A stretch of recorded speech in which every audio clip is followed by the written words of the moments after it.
ఒక్కసారి కొమ్మూరి గోల్డ్ కి కాల్ చేయండి. తాకట్లో ఉన్న మీ బంగారాన్ని విడిపించి మార్కెట్ ప్రైస్ కి వాళ్ళు కొనుక్కుని మిగతా డబ్బులు మీకు ఇచ్చేస్తారు. వెల్కమ్ బ్యాక్ టు మనం టీవీ. నేను మీ పవన్ బెస్వాడ. విజయవాడ బీసెంట్ రోడ్లోని ఎల్ఐసి భవనంలో బాంబు బెదిరింపు కాల్ రావడం ఇప్పుడు చర్చనీయాంశం అవుతోంది. ఇప్పుడు ఇది సంచలనం రేపుతోంది. విజయవాడలోని రైల్వే స్టేషన్ కూడా బాంబు బెదిరింపు రావడం ఇప్పుడు సంచలనాత్మకంగా మారింది. మనం చూసాం ఇటీవలే విజయనగరంలో పేలుడు పదార్థాలు కొని పట్టుబడినటువంటి సిరాజ్ను చూసాం. అదేవిధంగా హైదరాబాద్లో పట్టుబడినటువంటి సమీర్లను మనం చూసాం. ఈ నేపథ్యంలోనే తెలుగు రాష్ట్రాల్లో కూడా ఉగ్రవాద కదలికలు ఉన్న నేపథ్యంలో ప్రజలు కూడా భయాందోళనకు గురవుతున్నారు. పోలీసులు అప్రమత్తమయ్యారు. ఇప్పుడు ఇలాంటి కాల్స్ రావటం మరికొంత భయాన్ని కలిగిస్తుంది. అయితే విజయవాడలోని బీసెంట్ రోడ్లో ఉన్నటువంటి ఎల్ఐసి భవనం దగ్గర విస్తృతంగా తనిఖీలు కూడా చేపట్టడం జరిగింది. బాంబ్ స్క్వాడ్స్ వచ్చారు. పోలీస్ డాగ్స్తో వారు తనిఖీలు చేపట్టారు. మొత్తానికి సైబర్ సెక్యూరిటీ నుంచి కూడా ఆ కాల్ ఎక్కడి నుంచి వచ్చింది, ఇది నిజంగా జెన్యూన్ కాలేనా లేదా లేదంటే ఎవరైనా ఫేక్ గా ఈ కాల్ చేశారా అనే రీతిలో కూడా వాళ్ళు దర్యాప్తు చేయడం జరిగింది. అది ఒక ఫేక్ కాల్ గా గుర్తించడం జరిగింది. మరొక పక్క విజయవాడ రైల్వే స్టేషన్ లో కూడా బాంబు పెట్టినట్లు ఈ మరొక కాల్ రావడం జరిగింది. అయితే పోలీసులు రెండు కోణాల్లో కూడా దర్యాప్తు చేస్తున్నారు. ఒక వ్యక్తే దీన్ని రెండు కాల్స్ చేయడం జరిగిందా, లేదంటే వేరు వ్యక్తులు ఇలాంటి భయాందోళన కలిగించే ప్రయత్నాలకు ఒడిగట్టారని చెప్పేసి పోలీసులు ఆ కోణంలో కూడా దర్యాప్తు చేయడం జరుగుతుంది. మరొక పక్క విశాఖ నుంచి అంటే ముంబై నుంచి విశాఖ మధ్యలో తిరిగేటటువంటి ఎల్టీటీ ఎక్స్ప్రెస్లో కూడా బాంబు పెట్టినట్లు ఇప్పటికే ఒక కాల్ అనేది రావడం జరిగింది. ఈ నేపథ్యంలోనే రైల్వే పోలీసులు కూడా అప్రమత్తమయ్యారు. అటు ట్రైన్ మొత్తం అంటే ట్రైన్ మొదటి బోగి నుంచి చివరి బోగి వరకు కూడా వాళ్ళు విస్తృతంగా తనిఖీలు చేపడుతున్నారు. మరికొద్ది సేపట్లోనే దానికి సంబంధించిన అప్డేట్ కూడా వచ్చే అవకాశం ఉంది. ముందైతే దీనిపైన చర్చిద్దాం. మనతో పాటు ఇప్పటికే భయాందోళన నేపథ్యంలో బిక్కుబిక్కుమంటూ గడుపుతున్నటువంటి కొంతమంది ప్రజల నేపథ్యంలో ఈ బాంబు బెదిరింపు కాల్స్ రావడం మరికొంత ఆందోళన సృష్టించే విధంగా ఈ ఫేక్ గాళ్ళు ఇట్లాంటి ప్రయత్నాలు చేస్తా ఉన్నారు. దీని గురించి మాట్లాడదాం. మనతో పాటు నా కొలీగ్ జర్నలిస్ట్ తిరుపతి ఉన్నారు. అన్న నమస్తే. నమస్తే పవన్. బాంబు బెదిరింపు కాల్ రావటం బీసెంట్ రోడ్లోని ఎల్ఐసి భవనం దగ్గర విస్తృతంగా తనిఖీలు కూడా చేపట్టారు. అయితే మొత్తానికి ఈ కాల్ వచ్చింది ఒక ఫేక్ కాల్ అని చెప్పేసి ఇప్పటికే సైబర్ సెక్యూరిటీ అయితే దాన్ని కన్ఫర్మ్ చేయడం జరిగింది. అయినా కూడా మొన్నటికి మనం చూసాం తెలుగు రాష్ట్రాల్లో పేలుడు పదార్థాలు లభ్యం కావటం, తెలుగు రాష్ట్రాలకు సంబంధించినటువంటి ఉగ్రవాద స్లీపర్ సెల్స్ సిరాజ్ కావచ్చు, సమీర్ కావచ్చు, ఇట్లాంటి వాళ్ళని ఇప్పటికే అదుపులోకి తీసుకున్నారు. ఇంకా ఇట్లాంటి దొంగనా డాష్ గా లేరు ఉన్నారని చెప్పేసి పోలీసులు అయితే చేస్తున్న నేపథ్యంలో ఇలాంటి ఫేక్ కాల్స్ ఎలా చూడాలి, అసలు తనిఖీలు ఏ విధంగా జరిగాయి ఏంటి? సో అక్కడ ఈ ఏదైతే బీసెంట్ కి సంబంధించినటువంటి రోడ్డు ఉందో విజయవాడకి సంబంధించి అదంతా కూడా రద్దీతో కూడినటువంటి రోడ్డు. అది అవును. అక్కడ బడ్డీ కొట్టీలు ఉంటాయి, అక్కడ కిరాణా షాపులు ఉంటాయి, బయటనే మార్కెట్ కి సంబంధించినటువంటి వస్తువులు ఉంటాయి. అలాగే అక్కడ ఎల్ఐసి ఆఫీసు, ప్రధానంగా ఎల్ఐసి ఆఫీస్ కి అందరూ పోతా ఉంటారు. చాలా రద్దీ ఉన్నటువంటి ఏరియా, కొంచెం ఎక్కువగా ఉండేటటువంటి ఏరియా అది. మీరు చూడండి, మీరు చెప్పినటువంటి మూడు అంశాలు, ఒకటి ట్రైన్ కానివ్వండి, లేకపోతే ఒకటి ఈ రద్దీ ఉన్నటువంటి ఏరియా కానివ్వండి, ఒకటి రైల్వే స్టేషన్ కానివ్వండి, ఈ మూడు కూడా రద్దీ ఉన్నటువంటి ఏరియాస్ ఎక్కువ.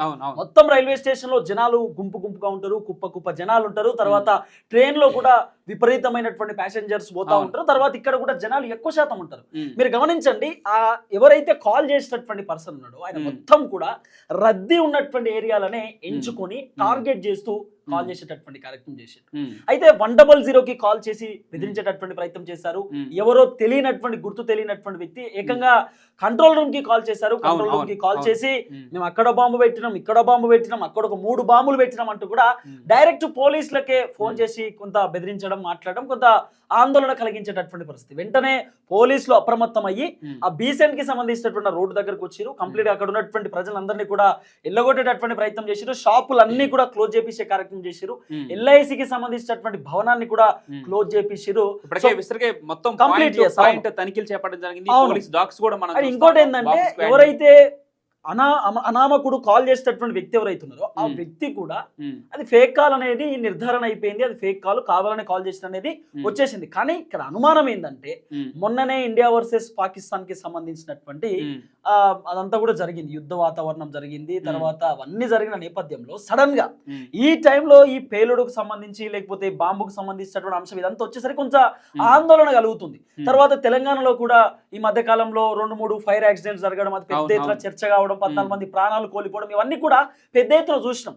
ఈ టైంలో ఈ బాంబులకు సంబంధించినటువంటి బెదిరింపులు కానివ్వండి ఇది కొంత ఆందోళన మనం ఇక్కడ చూసుకుంటే గంట వ్యవధిలోనే ఈ 3 కాల్స్ కూడా వచ్చినట్టు తెలుస్తుంది. ముఖ్యంగా తెలుగు ప్రాంతాలకు సంబంధించే ఈ టార్గెటెడ్ గా ఈ ఫేక్ కాల్స్ రావడం జరిగింది. ముఖ్యంగా చూసుకుంటే విజయవాడ రైల్వే స్టేషన్ ఒకటి, ఇప్పుడు మనం చెప్పుకున్నట్టు బీసెంట్ రోడ్ లో ఉన్నటువంటి ఎల్ఐసి భవనం ఒకటి, నెక్స్ట్ విజయవాడ ముంబై మధ్యలో తిరిగే ఎల్టీటీ ఎక్స్ప్రెస్ ఒకటి. ఈ 3 కూడా తెలుగుకు సంబంధించిన అంటే తెలుగు రాష్ట్రాలకు సంబంధించిన వాటిలోనే ఈ బాంబు బెదిరింపు కాల్స్ రావడం ఇప్పుడు చర్చనీయాంశం అవుతుంది. ఇంకోటి ఏంటంటే విజయవాడలో అత్యంత రద్దీతో కూడినటువంటి 3 అంశాలు. అవును. సో వాళ్ళు ఎవరు కూడా కాల్ చేసిన వాళ్ళు నార్మల్ గా హోటల్లో పెట్టినమోనో లేకపోతే ఏదో సంథింగ్ ఎక్కడో పెట్టినమోనో కాదు, రద్దీ ఉన్నటువంటి ఏరియాలను ఎంచుకొని కాల్ చేసేటటువంటి కార్యక్రమం చేశారు. కాబట్టి అనేకమైనటువంటి అనుమానాలు రేకెత్తుతున్నటువంటి పరిస్థితి. తర్వాత హోమ్ మినిస్టర్ కూడా ఈ అంశం పైన చాలా సీరియస్ గా ఉన్నారనేటటువంటి ఒక చర్చ కూడా ఉన్నది.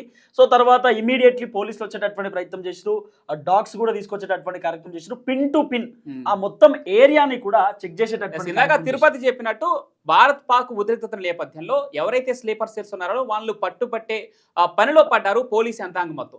ఈ నేపథ్యంలోనే ఫోకస్ వారి వైపు మళ్ళీ విధంగా ఈ ఫేక్ గాళ్ళు ఇట్లాంటి కాల్స్ చేసి ప్రజలను కొంత భయాందోళనకు సృష్టించి కొంత ఇది సోషల్ మీడియాలో కొంత పిచ్చి ఉంటుంది కదా, అంటే మేము ఫేమస్ అయిపోవాలి ఇలాంటి ప్రయత్నాలు చేసి అంటే అలాంటి ఫేక్ గాల్లా చేసింది అనేది ఆ ప్రయత్నాలు ఉన్నారు పోలీసులు.